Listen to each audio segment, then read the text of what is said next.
que vous allez bien.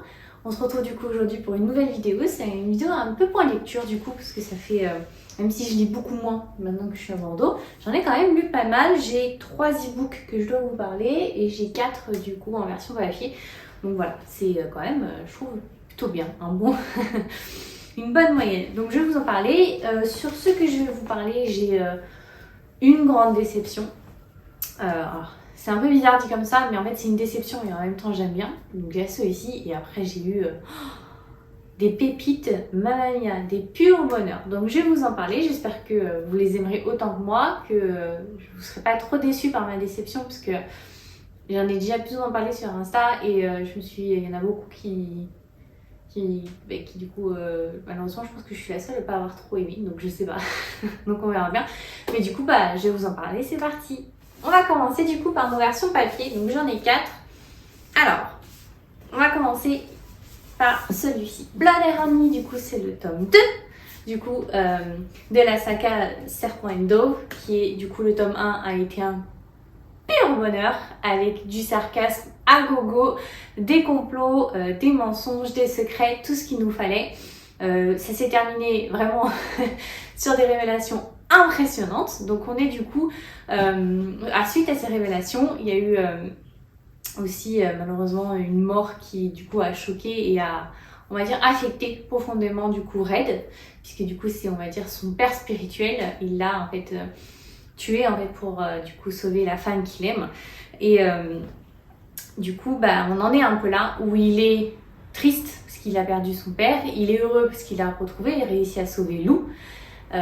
Sauf que du coup on va dire que nos deux tourtereaux et leurs compagnons sont un peu en mauvaise posture parce que du coup personne ne veut les aider puisqu'ils sont l'ennemi de la plus grande sorcière du royaume qui a promis de se venger sur le roi. Donc voilà, donc on est un peu, ils sont un peu en, on va dire, en galère, on va être honnête, hein, voilà, ils sont en galère, ils sont attaqués de toutes parts, personne ne veut les aider, ils sont recherchés par le royaume, il y a une immense fortune à tous ceux qui leur amènent, certains morts ou vifs, peu importe, pour Red c'est absolument vivant, parce que du coup le roi, on l'a appris, spoiler alerte, j'en suis désolée, et finalement son père biologique, donc nous en sommes là. Donc du coup, nous avons Red et Lou qui, dans ce tome-là, leur relation est un peu mise à mal. Chacun veut protéger l'autre. Red veut protéger Lou qui s'enfonce un peu plus dans les ténèbres. Lou ne comprend pas pourquoi il dit ça, ni même ses compagnons, parce que pour elle, elle ne devient pas folle. Elle veut juste aider à protéger ce qu'elle aime, tout simplement sa famille qu'elle s'est construite, parce que c'est, honnêtement, c'est réellement ça. Red, Lou... Coco et Hansel en fait sont devenus sa famille et elle veut tout faire pour les protéger. Coco est un peu aussi, on va dire, mise à mal dans ce tome puisque du coup elle va retrouver son clan de sorcières, clan qu'elle a fui, soyons honnêtes. Elle va aussi devoir malheureusement un peu mettre les choses au clair avec Hansel qui, soyons honnêtes, est toujours autant mon personnage chouchou et je ne sais pas comment dire ça sans trop spoiler, mais la fin m'a littéralement fait pleurer. Pleurer de tristesse, mais aussi honnêtement de colère. J'ai été honnêtement tout autant en colère que Lou et Coco à la fin. J'avais qu'une envie, c'est d'aller retrouver cette sorcière et voilà, m'en occuper moi-même.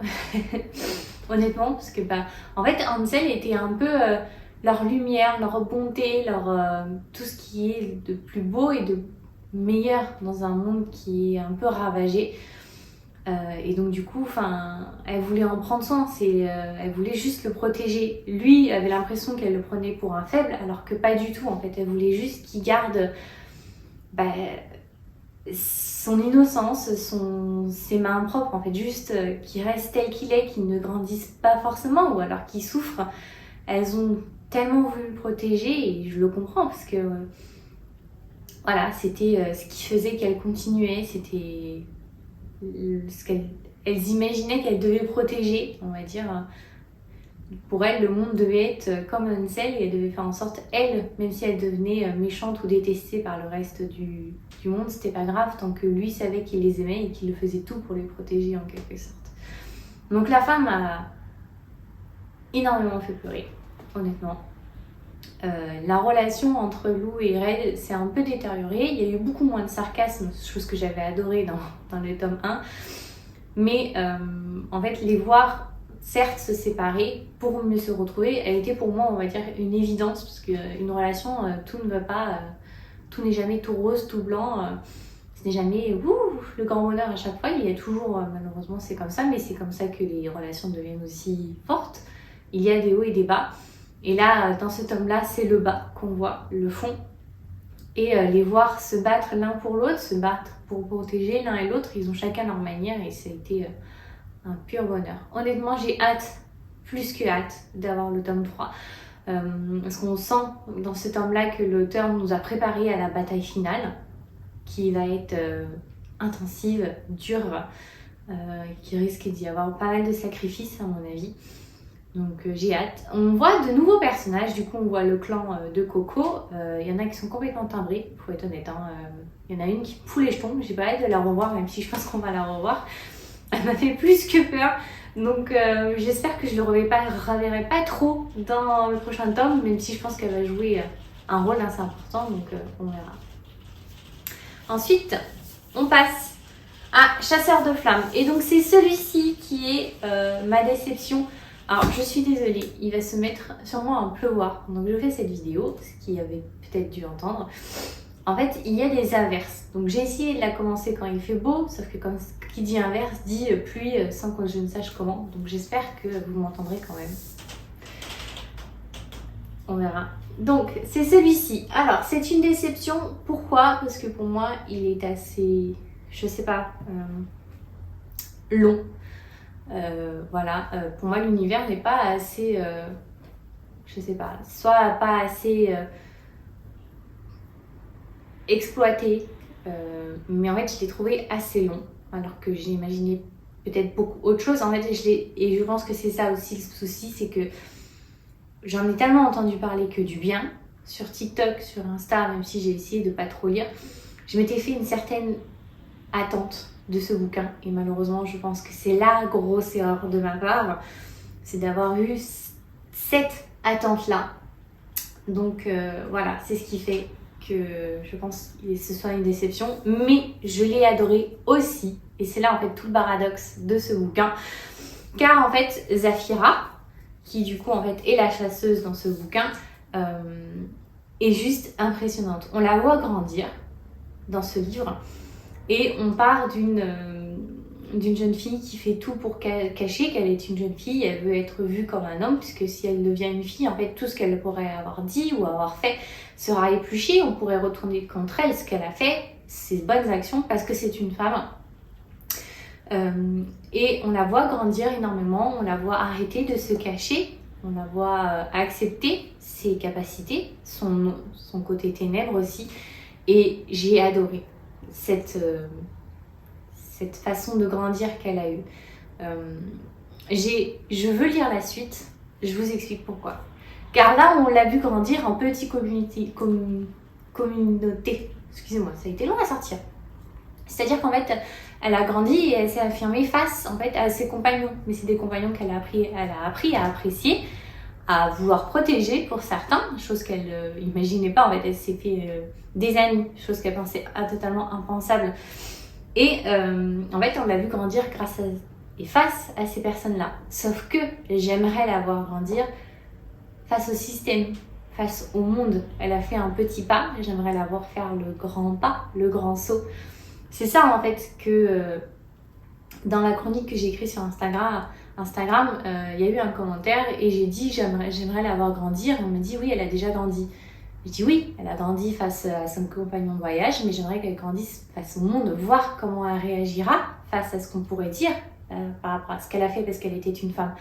En fait, je veux la voir se défendre face aux idées en fait, des hommes politiques, des hommes qui sont persuadés qu'ils ont raison face à ce système patriarcat, tout simplement. Parce que pour moi, elle a en fait son feu est allumé et je veux juste la voir genre brûler. Et tout simplement, en fait, juste ça.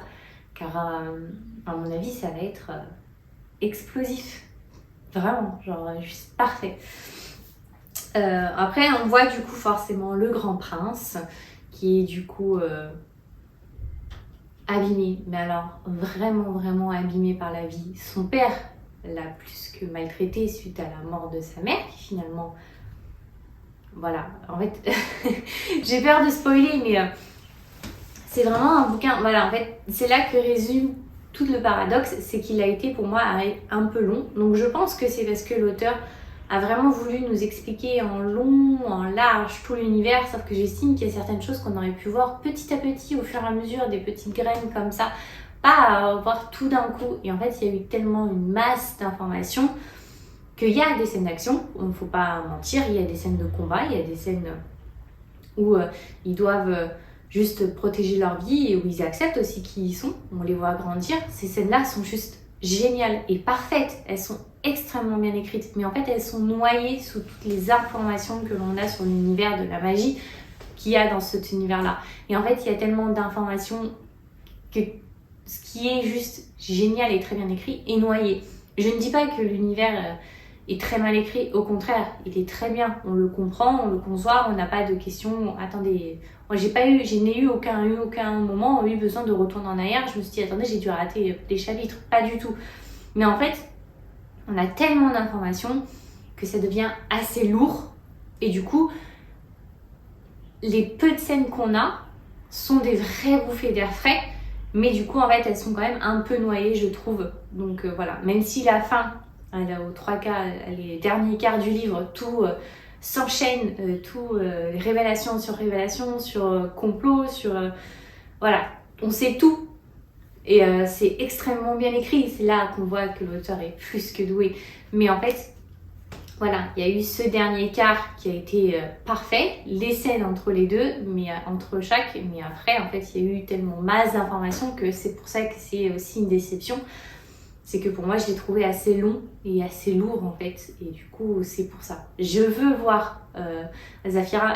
Franchement, j'ai eu un énorme coup de cœur pour elle. Je veux voir Zafira grandir. J'aimerais aussi voir comment le prince va se comporter face à son père. Voir comment il va réussir à sauver son royaume. Voir un de ses compagnons qui a l'air d'avoir retourné sa veste. Un petit... voilà. Hein, pip, parce que... je veux voir comment ça se passe, mais c'est pour ça en fait. Je sais pas si c'est très clair ce que je dis.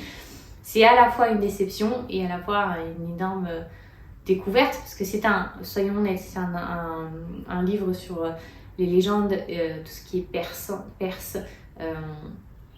des livres qu'on voit très peu, à part le royaume de cuivre du coup qu'on a, le royaume de Daevebad, qui est un peu dans le même style, même si eux c'est vraiment tourné sur les djinns.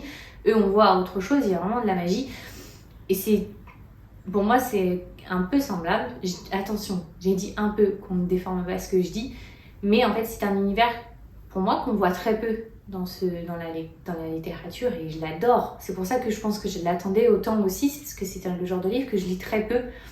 Donc, et comme on n'entendait que du bien, je me suis dit, mais ça va être génial. Et je pense que c'est aussi pour ça que j'ai eu une déception par rapport à ce bouquin. Ensuite, nous avons The Girl with No Soul qui est juste impressionnant. Franchement, il est juste génial. C'est une pure pépite. Franchement, la Martinière a très très bien joué son coup avec cette sortie-là. Donc nous sommes dans un ordre, en fait c'est un univers dans lequel en fait les hommes et les femmes sont jugés en fait par leur âme, si elle est corrompue ou non autre. Leur âme aussi en fait est peut-être classée en fonction de ce qu'elle est, donc il existe plusieurs pouvoirs qui sont reliés à cette âme-là. Et du coup, en fait, chaque personne est surveillée constamment et après, juste tout le temps par leur capital et après, ceux qu'ils estiment qui ne sont pas bien ou que leur âme doit être réflectée sont soit bannis de la société, soit juste en fait envoyés dans une place, une sorte d'hôpital où leur âme en fait est genre remis à zéro. Et donc dans cet univers-là, nous avons Iris qui est une jeune fille qui est sans âme, tout simplement. Elle peut passer les détecteurs sans qu'ils la voient, personne presque ne se souvient d'elle. Elle est vide, c'est une sans âme. Sauf qu'un jour, grâce à cette sans âme, elle a la capacité, on va dire, de voler. C'est une très grande voleuse et elle vole en fait des objets qui enferment en eux une partie de souvenirs ou d'âme de personnes. Donc un jour, la comtesse, donc c'est pour qui elle vole, lui demande de voler une bague, parce que cette bague en fait est le seul vestige d'une nuit que tout le monde a oublié. Elle se dit ok, elle va donc la voler, sauf que c'est ce vol-là qui va en fait lui permettre de retrouver son âme. Elle va alors comprendre qu'elle est au cœur d'une machination. Elle va aussi découvrir, on va dire, les bas-fonds de la capitale. Elle va se faire des alliés qui sont contre le gouvernement actuel, qui veulent juste en fait vivre, que c'est pas parce que tu as soi-disant ton âme est corrompue que tu es bien. Et en fait c'est là qu'on se rend compte que les personnes qui sont censées avoir les âmes les plus pures et qui prêchent la bonne parole sont finalement ceux qui pour moi sont les plus monstrueux d'eux, tout simplement. Donc voilà, en vrai ça a été c'est un univers assez complexe, mais qui est très bien expliqué, qui du coup qui nous paraît du coup très simple quand on le lit. Il y a de l'action constamment. On ne se rend pas compte que les pages défilent. Je crois que je l'ai lu en une journée. Pardon.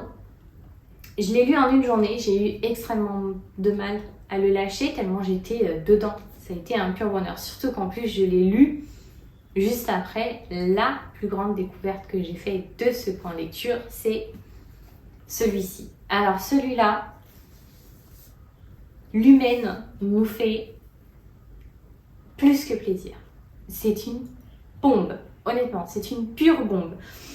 C'est juste génial. Donc déjà, ça ne pouvait être que bien parce que c'est Victoria Schweppes. Déjà, on s'attend forcément à juste de l'excellence. Mais là, elle s'est dépassée. C'est impressionnant. À chaque fois qu'elle nous sort un bouquin, c'est juste parfait. Donc on est dans Verity.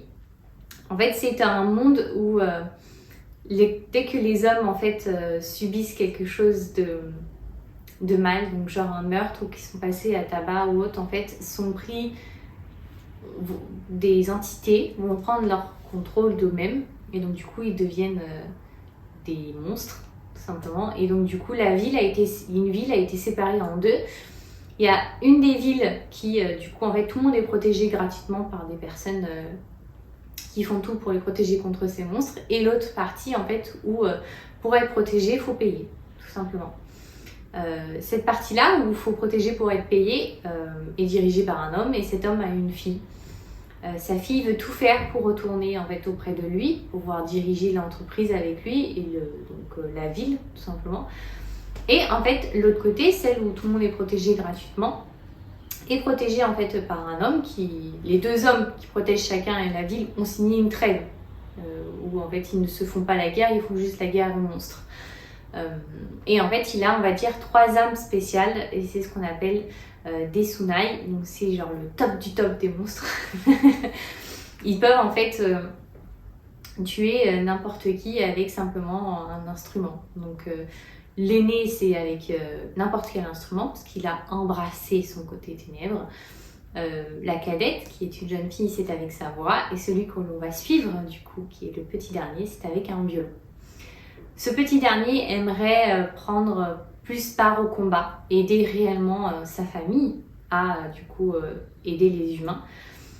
Et donc il lui propose une mission vraiment tombée du ciel, c'est d'intégrer du coup le lycée dans l'autre ville pour pouvoir suivre du coup la fille du gars qui contrôle la ville. Il dit ok, sauf que les choses ne vont absolument pas se passer comme prévu parce que le monstre ne souhaite qu'une chose, c'est devenir humain. Et voilà, et alors que l'humaine veut en fait montrer qu'elle est capable d'être un monstre, pouvoir contrôler la ville. Et c'est là en fait que tout prend place. On est incapable de savoir qui est réellement le monstre, qui est réellement le grand méchant, à qui peut-on réellement faire confiance. Est-ce qu'un monstre est vraiment un monstre s'il veut aider les humains? Et en fait c'est impressionnant parce qu'en fait toutes les frontières sont effacées. On est incapable de dire avec la plus grande des convictions, lui c'est un monstre, peu importe s'il veut aider les humains ou pas, c'est un monstre, donc c'est quelqu'un de méchant, c'est le mal, il faut donc le tuer. Voilà, en fait on est rendu au point où on ne sait pas et on est incapable de dire pourquoi il faut le tuer, c'est un monstre, oui mais alors c'est ça. Et c'est du pur génie. C'est impressionnant. Et on voit le complot qui a été mis en place. On est pris avec eux dans la course contre la montre pour essayer de trouver qui est coupable de telle ou telle chose. Et c'est impressionnant. Et les voir tous les deux, voir leur personnalité en fait juste s'entrechoquer, parce que lui veut rester humain à tout prix, et alors qu'elle, devenir un monstre ne la dérange pas. Et quand on voit du coup en fait leur point de vue s'entrechoquer, leur perspective et leur double jeu, parce que du coup ils cachent qui ils sont l'un et l'autre, c'est juste génial, c'est du pur génie. Honnêtement, Victoria Reichweps nous a écrit un truc mais juste parfait. C'est juste du pur génie, pur et simple. Vraiment, j'ai tellement écrit de citations sur ce bouquin que voilà, quand j'en écris autant, c'est que c'est un pur bonheur, tout simplement. Voilà. Après, on va passer du coup aux versions e-book. Nous avons donc déjà celui-ci, à chaque génération, qui est parfait.